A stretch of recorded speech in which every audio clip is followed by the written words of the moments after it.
Hi everyone, walk away from debt. Anupama Parameswaran അവരുടെ recent ഇന്റർവ്യൂവിൽ use ചെയ്തിട്ടുള്ള ഒരു ഫ്രേസ് ആണ്. ആ ഇന്റർവ്യൂവില് അവർ ബ്യൂട്ടിഫുൾ ആയിട്ട് എക്സ്പ്ലെയിൻ ചെയ്യുന്നുണ്ട് 2 years ഓഫ് അവരുടെ റിലേഷൻഷിപ്പും ആ ഒരു റിലേഷൻഷിപ്പ് നാർസിസിസ്റ്റ് ആയിട്ടുള്ള റിലേഷൻഷിപ്പ് ആയിരുന്നത് പറ്റിയിട്ടാണ് അവർ എക്സ്പ്ലെയിൻ ചെയ്യുന്നത്. ഈ ഇന്റർവ്യൂ കേൾക്കുമ്പോൾ നമുക്ക് നമ്മുടെ പേഴ്സണൽ ലൈഫായിട്ട് ഒന്ന് കണക്ട് ചെയ്യാനായിട്ട് പറ്റും. ബിക്കോസ് നാസിസം എന്ന് പറയുന്ന വേർഡ് നമ്മൾ വിചാരിക്കുന്നതിനേക്കാളും സട്ടിലായിട്ടാണ് നമ്മുടെ ലൈഫിലേക്ക് അത് എൻ്റർ ചെയ്യുന്നത്.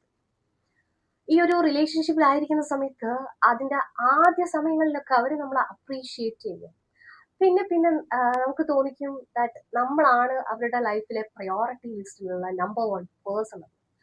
പതിയെ പതിയെ പതിയെ നമ്മുടെ ഫീലിങ്സിനെ ഇൻവാലിഡേറ്റ് ചെയ്തു തുടങ്ങും, നമ്മളെ കൺട്രോൾ ചെയ്യാനായിട്ട് തുടങ്ങും, നമ്മുടെ കോൺഫിഡൻസ് ലെവലിനെ തന്നെ ഒന്ന് ഉലയ്ക്കുന്ന രീതിയിലേക്കൊക്കെ അവരുടെ ചില കാര്യങ്ങളിലേക്കൊക്കെ നമ്മളെ ഇങ്ങനെ കൊണ്ടെത്തിക്കും. അപ്പൊ നമുക്ക് തന്നെ തോന്നും, നമ്മുടെ ഭാഗത്താണോ തെറ്റ്, ഞാനാണോ സോറി പറയേണ്ടത്. ഇത് ഒരു പാർട്ട്ണറിൽ നിന്ന് മാത്രം വരുന്ന സംഭവമല്ല. നമ്മുടെ ഫ്രണ്ട്സ് ആവാം, ഫാമിലി മെമ്പർ ആവാം, നമ്മുടെ വർക്ക് സ്പേസിലുള്ള ആളുകളാവാം. നമ്മളൊരു ബൗണ്ടറി വെച്ച് കഴിഞ്ഞാൽ അത് നമ്മുടെ ആറ്റിറ്റ്യൂഡും, നോ പറഞ്ഞു കഴിഞ്ഞാൽ എന്തുകൊണ്ട് നീ നോ പറയുന്നു എന്നുള്ള രീതിയിലേക്കൊക്കെ നമ്മളെ ക്വസ്റ്റ്യൻ ചെയ്യപ്പെടാം. പുറമേ നിന്ന് കാണുമ്പോൾ ആ റിലേഷൻഷിപ്പ് അലൈവ് ആയിട്ടാവുന്നതായിട്ട് തോന്നും, പക്ഷെ അത് ഡെഡ് ആണ്.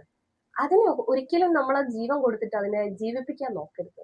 നമുക്ക് ചെയ്യാൻ പറ്റുന്ന ഒരു കാര്യം വാക്ക് അവേ ഫ്രം ഡെഡ് ആണ്. ചില മനുഷ്യരുടെ അടുത്ത് നിന്ന് നമ്മൾ തിരിച്ചു പോരുമ്പോൾ അതൊരിക്കലും ഒരു റിലേഷൻഷിപ്പിന്റെ അല്ലെങ്കിൽ ഒരാളിൽ നിന്ന് ഓടി ഒളിക്കുന്നതല്ല.